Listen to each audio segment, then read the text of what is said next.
Hotoizantsika kosa ara ny vaovao ao anatin'ny lafiny ara-tsosialy sy famokarana fambolena ihany koa moa raha oharina amin'ny isan-taona dia niena ny voka-bary tamin'ny tsy fotoam-pijinjana ity ho an'ny faritra aloatra manokana niena hatramin'ny 3 hatramin'ny 4 taona ateo izay raha antsika ny andinindin'ny vaovao iarahana amin'ny vola ravoavy.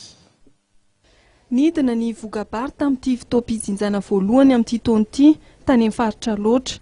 Araka nambaran'ity mpamboly ity izay amin'ny komuna Pasika Paraparavola dia nidina 3 hatramin'ny 4 taonina isaky ny hektara ny vokatra azo tamin'ity raha toa ka 4 hatramin'ny 5 taonina izany tamin'ny taon-dasa. Eo ihany tsy dia azo lazaina hoe tsara fa tara loatra le saison.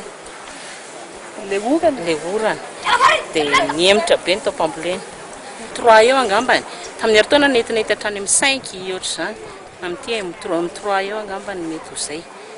Ny fomba fikarakarana vary taloha sy amin'izao tsy mitovy intsony satria efa simba izany ohatra le hoe le atsanga ohatra zao miakatra be le atsanga dia voatery izany ianao tsy maintsy mampiakatra an'le vary aloha fa matahotra an'le tondradrano. Rehefa mena le vary dia tsy maintsy akarina fa tsy maintsy ho velesina akarina aloha dia tsy maintsy atao izany izay karan'le izy aty an-trano dia tsy maintsy atapy ny fanahazana an'le vary aloha dia efa problème iray tsy maintsy akaran'ny vidiny ny akaran'ny dépense ny vidiny nefa tsy dia miova manahoana. Araka ny fanazavana azo dia tambary manodidina ny 20 hektara raha hoan'ny ao amin'ny distrikana Paraparavola manokana no rakotry ny atsanga ka ny ao Antanambe sy Vohitraivo no tena lasibatra amin'izany. Raha momba ny vidim-bary indray dia 900 hatramin'ny 500 ariary ny kilao ny vary akotry ary 20 ariary hatramin'ny 200 ariary ny kilao ny vary fotsy any loatra amin'izao fotoana izao.